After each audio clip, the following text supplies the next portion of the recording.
Transparency. What's your story with Mr. Jean? This podcast takes you through the lives of people who have had transparent moments with life, love, and loss. More importantly, they found their triumph through their tribulations. I'm your host, Mr. Jean. I'm an entrepreneur, singer-songwriter, motivational speaker, but more importantly, I'm happy that you decided to stop by and listen to this episode. Hey, welcome transparent people. So happy to have you guys back. Today, we discuss mental health and answer some emails and voicemails that you've sent in. Take a listen to the show. Be well. Thank you all for stopping by. I so greatly appreciate it. I'm happy you guys are enjoying the podcast. It is my pleasure and privilege to be able to bring you some stories that have been on my heart for a while. More importantly, to inspire and more importantly, push you to your next level. If you've not picked up my book, Transparency, 12 Weeks to the New You, it is on Amazon. As well as, if you like interesting stories and articles about health, mental health, physical health, personal training, needing some extra oomph to get you through the day, stop by the AliveExperienceOnline.com. It is a link in my bio. I have over 500 articles about health and fitness, about what you can do. More importantly, if you've not seen the podcast, make your way over there and check out Transparency, What's Your Story? Also, I know some of you all know we do have a telephone number. That's right. If you want to call in and tell me your story, I would really love to hear it. That number is 818-660-5374. Again, 818-660-5374. Thank you guys for your time, and as always, be well. Hey folks, with all the things that are going on in this world today, we seem to have cyberbullying and young kids taking their lives. Is it narcissism? Is the pressure from the household? Well, we get into some real deep things, and they also answer some viewer voicemails and emails about narcissism, and do you walk away from a relationship that you felt no love in? Take a listen, and if you find this something that you would like to respond to, shoot me an email, shoot us a voicemail. More importantly, let your voice be heard. Take a listen. Ladies and gentlemen, on the show today, I have a psychotherapist, counselor who deals with mental health. She goes by the name of Miss Geraldine Ismay, and she's here to help me break down these questions of mental health. Thank you so much for being on my show. Thank you for having me. I really want to break down this topic, and I actually have some questions that I want to ask you because surprisingly, this has been a major topic that folks have actually written in about on my show.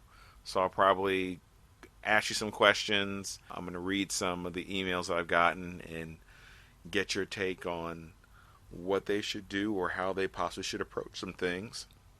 That's what my audience has definitely done. But in the U.S., it seems, well, stats-wise, does it look like the U.S. is getting a handle on mental illness? That's a great question. I would say the U.S. is doing a good job providing resources. They're shining a light on mental illness, and the companies and the government and the insurance providers are providing more resources for people regarding mental health. Like they're beefing up the resources, beefing up the not co-pays, but what is it I'm saying? Like you can get more mental health services under your insurance that you may not have been able to get maybe 25 years ago or 20 years ago. So I feel like the United States knows that it's an issue, knows that it's growing, and they're doing their part in helping provide resources, but more can be done.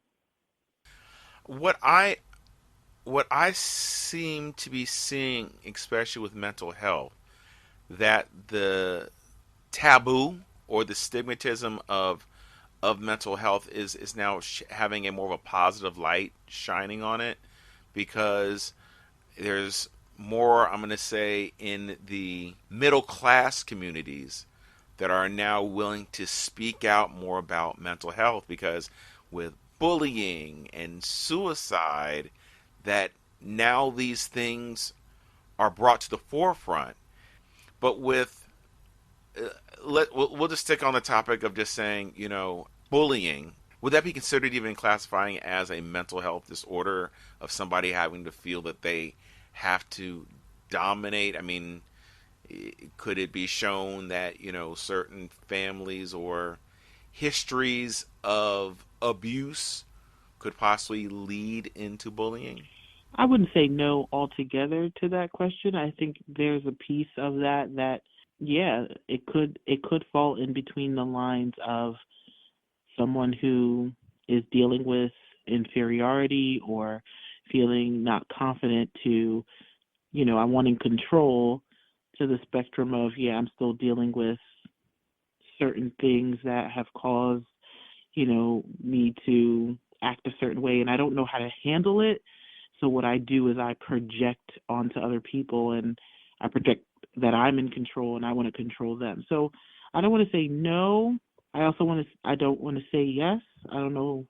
I mean, I just feel like, when you think of bullying, the underlying issue with a bully is 9 times out of 10, I don't want to be bullied, so I'm going to bully you. And so it may not be a mental health thing, it may be a fear that was embedded in them as a child from their father or their mom or somebody else. So it's kind of like, this control thing. But yeah, definitely, you can definitely correlate, and there could be some signs of mental health that can tie into bullying. You think of narcissistic personality disorder. When you look that up in the DSM, yeah, those kind of traits you might find in a bully. So Okay.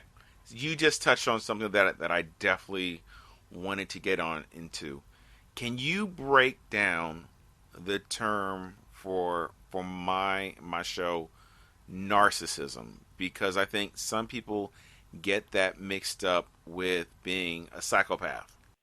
there are some narcissists that are psychopaths, but they are two different things. When you think of a narcissist, you can look it up in a dictionary, and it's like a person who like deems themselves better or have like a great admiration for themselves. It's like an excessive admiration for yourself. Because I'm trying to tread lightly, because just because you have like high self-esteem and you think highly of yourself does not necessarily mean you're a narcissistic. It means you're confident in yourself. But narcissistic goes beyond just having high self-esteem and thinking highly of yourself and like patting yourself on the back. Narcissism is more excessively feeling like everything revolves around me. Everything is about me. I am the reason the world is turning. I am the reason that you're in this place right now. So it's more so of an excessive feeling, an excessive belief, very different than someone who's like, you know what, I'm confident in myself. I think I'm pretty great. I like how I look. I'm best basketball player. Just because someone's, well, I'm the best basketball player, I'm the best football player or tennis player, doesn't mean that they're a narcissist. So it's like this overly excessive, where it becomes possibly a danger to themselves, and it can also affect other people. So it's like this over excessive.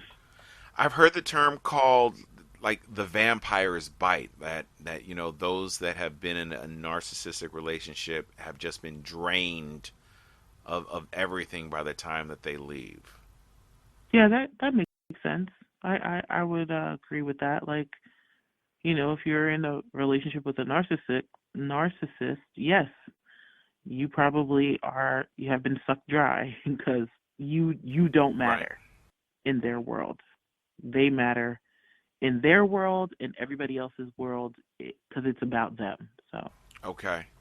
How would do you, if somebody is say getting out of a narcissistic relationship or needing to walk away from a narcissistic relationship, would there be any helpful tips that you could offer them through their process of healing? So you mean like if someone is in a relationship with a person who's a narcissist? Yes.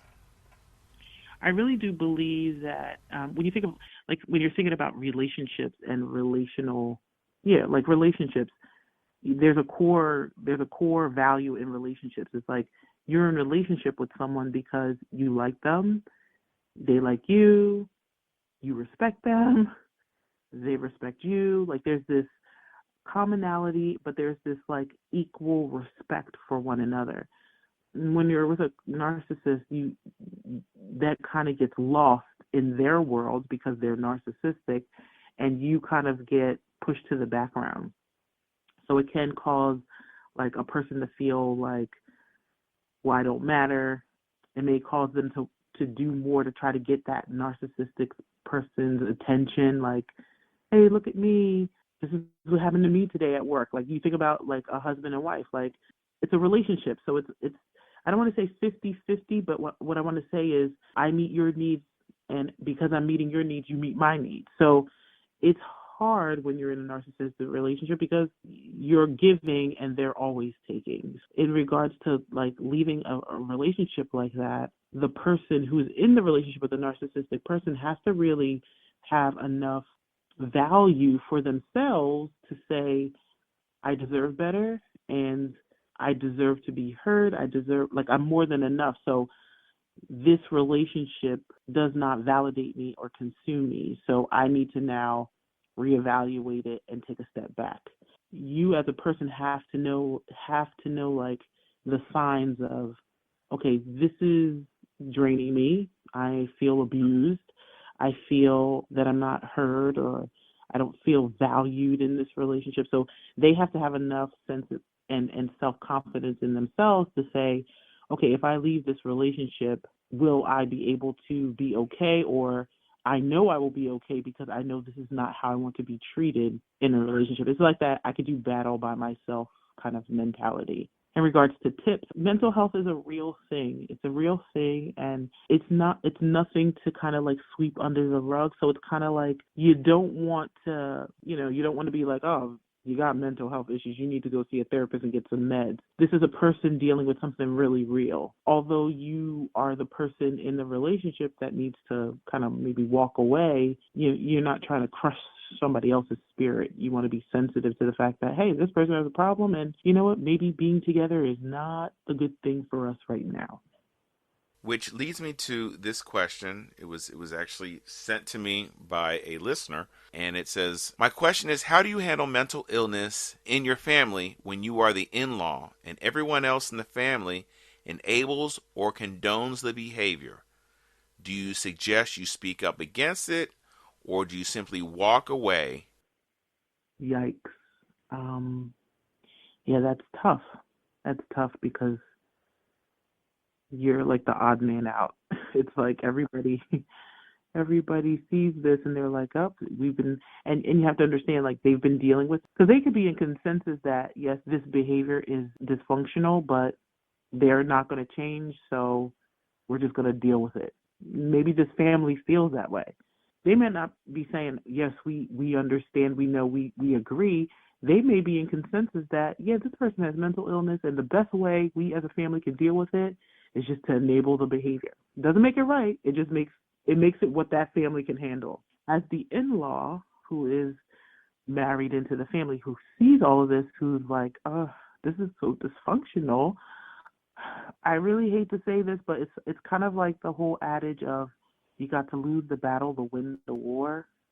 I mean, you can't really say this is what you should do, because yeah, you could say something, you could speak up, but then you have to deal with the consequences of standing up and speaking up against an entire family who sees what's going on. They may say to the in-law, like, look, you just got married into this family. You've been dealing with this for years. Like, mind your business. Or you could speak up and they can say, you know what? Thank you. You know what? This has been going on for a long time, and what do you suggest we do? Like, what do you feel needs to change? So it's kind of like a double-edged sword. It could go either way. My thoughts would be, and I don't know if this is the therapist counselor answer, but if it's becoming an issue where it's spilling over into a family or their family in particular, maybe their husband or their wife.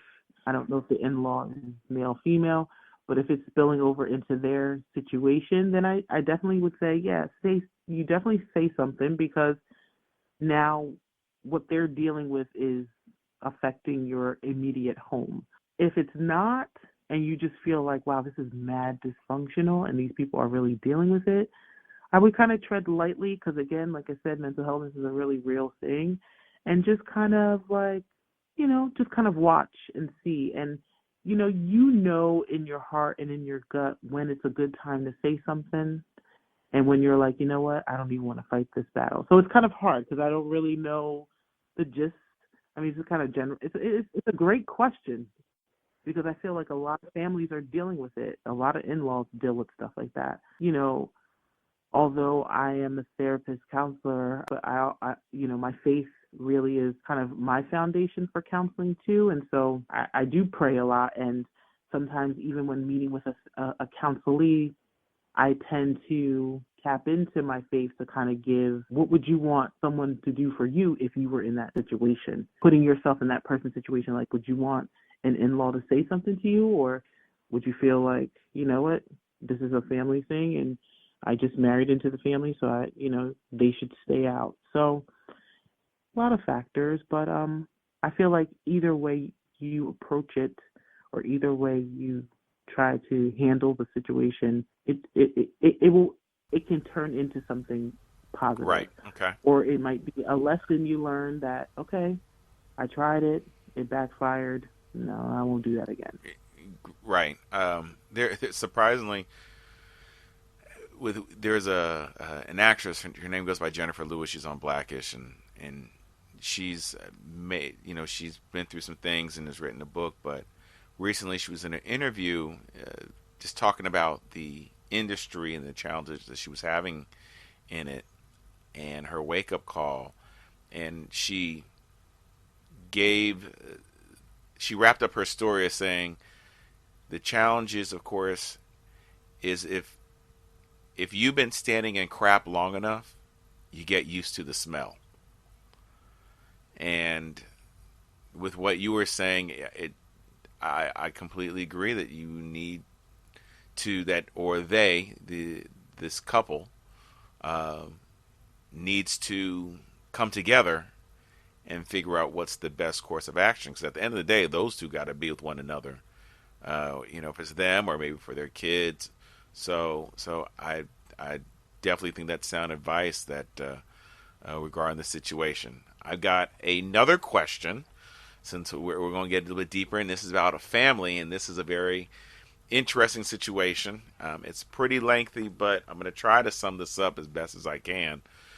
So a wife has been with her husband for over 20 years and feels she has been a trophy wife. She has not felt love from her husband, and she has expressed it.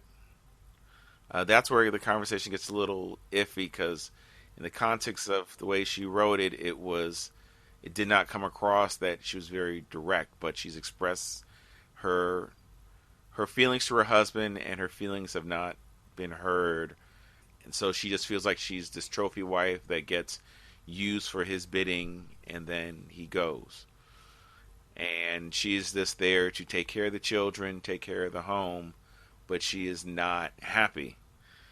Recently, she has found happiness in somebody else. Is that a crossroads of staying with her family or leaving for love?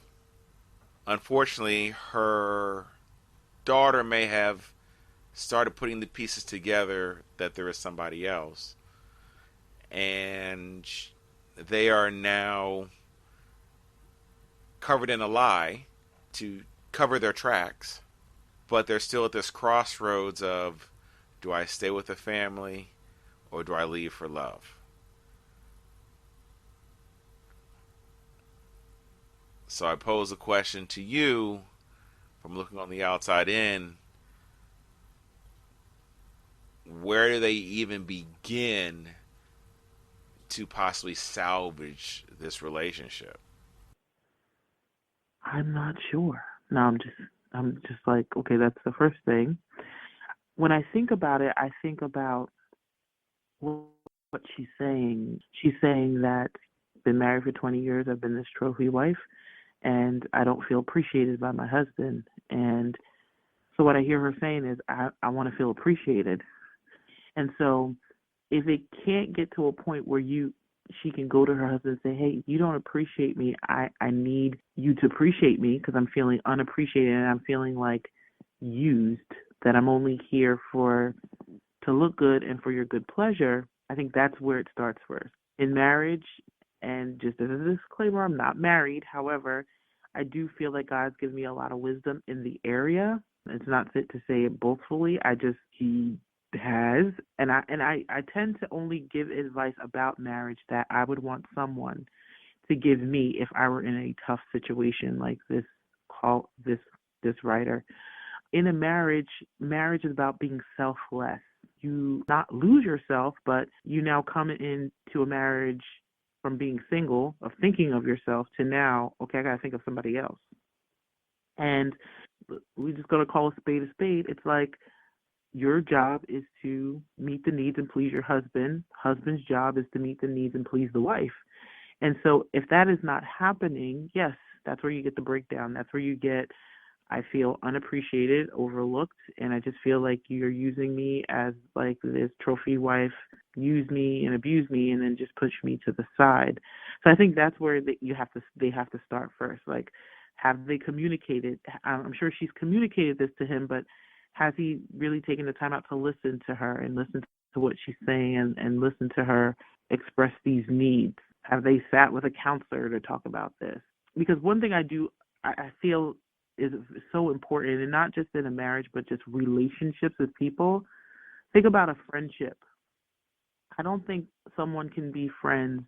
I had a friend for 20 years, so I'm that person's friend, and we've been friends for 20 years, and the 20 years that we've been friends, they've mistreated me. No, you don't have a friendship for that long if one person is mistreating the other. You have a friendship that long because the one person knows about their friend, knows their likes, knows their dislikes, answers the phone when they're in need. When they go through the breakup, the friend is there. What the one friend does for the other is they meet the need. That's why they are friends. That's why some people are best friends. And it's the same thing with a marriage. My husband meets my needs, and because he meets my needs, I want to meet his needs because I want him to be happy. Because I want to keep him doing what he's doing to make me happy. So when you look at it, it's like this ping pong back and forth. You meet my needs, I'm excited, I'm happy. Guess what? I'm going to meet your needs right back. And really, it's that whole concept of what marriage really is about. It's about two selfish people who are selfishly single coming together to say, you know what, I'm leaving my selfish side behind to be selfless and to take care of you and to be here for you. So I feel like that would be her first line of business. Because of that void of the 20% that she's not getting from her husband, because I'm sure he is taking care of her. He's probably paying the bills. He's probably taking care of the kids because men are natural providers. So he's probably like, look, the family's okay. The house is great. She's driving a nice car. She has nice clothes. In his mind, he's probably thinking, this is what I'm doing for you. You should be straight. But there's that 20% that she's not getting, which unfortunately she is now found in this other person. And it feels good because she hasn't been getting it. So now it feels good. It's like, wow, I've never experienced this with my husband, but this person is giving me exactly what I need. I agree. And that's a dangerous place I to be. completely I will agree. say that. So I don't know if I answered that question, but I feel like if she's saying where to start, it's really with the relationship she has with her husband. Like, because now you have children, and now you have children who are kids are smart. So now they're onto the fact of somebody else has your attention, but, what about daddy?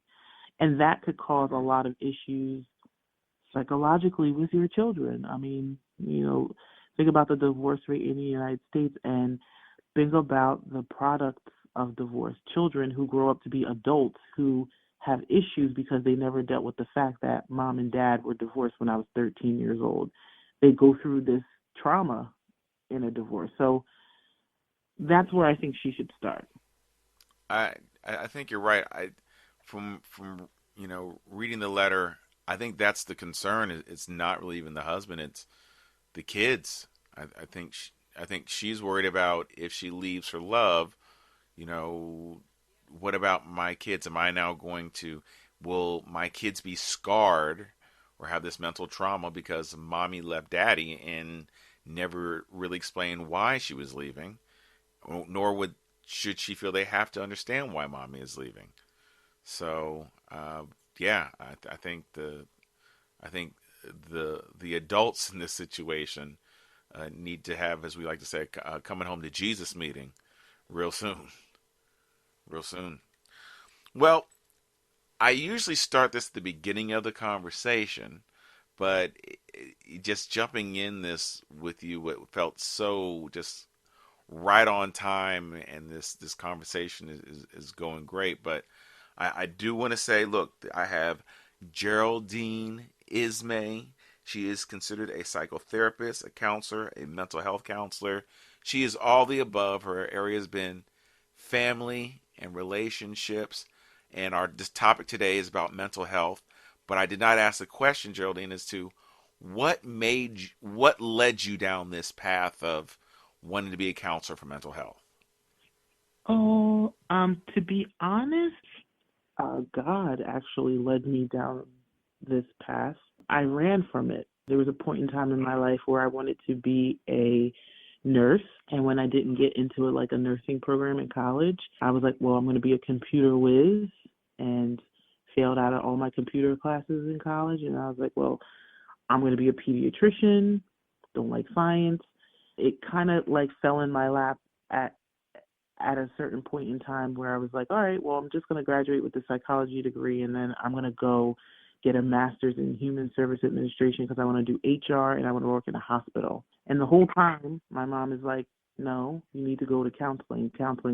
So long story short, I ended up taking a detour, and it has led me back to counseling. I mean, I had friends in college who had situations and issues they would come to me with, and I'd be like, but why are you coming to me? Like, I've never been in a relationship, and I don't know how to deal with a cheating boyfriend, and I don't know anything about family. My parents are fighting, and but they would come to me with these questions and situations, and just honestly, I would always give advice that I would want somebody else to give me if I were in that situation. So I always looked at that as my foundation. Like, if I were in that person's shoes, what would I want to hear that would help me? And that's kind of fostered the whole counseling thing. And I was very interested in marriage and how a marriage works because, I saw some dysfunctional marriages, and then I saw some really great marriages that I admired, and I just thought okay, well, how come everybody doesn't have these great marriages? And, I researched, and it intrigued me. So. Well, that is a wonderful, you're already on a wonderful path, and the knowledge that you continually give, not just here, but on your Instagram and Facebook pages of you giving people motivational speeches and thoughts for the day is truly inspiring. But there's a saying that I recently heard, which is, your life changes when you change a life. And in my book Transparency, I've always said, no one has a heaven or hell to put you in, as long as you continue to face yourself in the morning in that mirror. But I know along your journey, there probably has been either one or two transparent moments that have stuck out to you that let you know that you were on the right path. Oh, wow. I think one would be, and that's a really good question. I think one would be, I worked a couple years in therapeutic foster care. with kids who had to be separated from their homes for whatever reason, a number of reasons. And I worked in therapeutic foster care, and there was a moment in time where the only clients I would have would be males, like boys. And in my mind, I thought, you know what, I'm a counselor. I should be a counselor for girls, like girl power. But for some reason, for the first year working at that place, all males. My youngest was 11. My oldest was 19. And just for that whole year, boys. And I'm like, I would counsel them, and I'd be like, well, I have no idea what this boy is going through because I'm not a boy. Like, send me some girls. And when I did have girls to counsel, there was a disconnect. And I think that was one of the moments where I was like, okay, God has given you this gift. It isn't yours. It's a gift that he gave. And maybe there's something in me, a nurturing factor in me, that has to, for this season in my life, I have to counsel boys. And that was like kind of like the pivotal ding. Like, don't force something that God is saying, no, I need you to do this, and you're forcing yourself to do that. And honestly, like every time I got a female counselee, a teenage girl, I was like, yes, this is great. And I had the worst time, and it would be so challenging because the girls were just so challenging at that moment in time. But I found great reward in working with the boys. Like I said, my first counselee, he was 11. I stopped counseling him when he was 18 years old. So we spent a good amount of time together during those years. And he actually said to me one day, his last day, he was like, you know what? I want to thank you because when I first started with him, he didn't talk for the first 6 months. So we would meet for a counseling session, and he would not say one mumbling word to me. And it frustrated me. But then after we built that rapport, he's now 18, and he's coming to me, and he's saying, you know, I think I'm good now. Thank you for the years you spent with me. I don't think I need a counselor anymore. And I respected that so much that I was like, you know what, you're right. So it's like moments like that make me say, okay, I'm going to take my hands off it, God, and I'm going to let you lead me where you need me to go. We're going to stop right here for today. There's so much more that we get into. So stay tuned for next week's episode, where we're going to get into being a man, counseling men, and should a man be in the household to raise his children? Stay tuned for next week's episode. I want to thank you guys again for tuning in. Every week I'm actually trying to get better, to present you guys something that is from the heart, more importantly, that you can relate to. Now, Gary Vee says it best, so I'm going to quote him. Sharing these thoughts is like oxygen to me. So if they resonate with you, if you feel that this can benefit somebody, subscribe, share, more importantly, like all my platforms, Instagram, Facebook, thealiveexperienceonline.com. And I look forward to speaking and sharing with you guys real soon. Be well.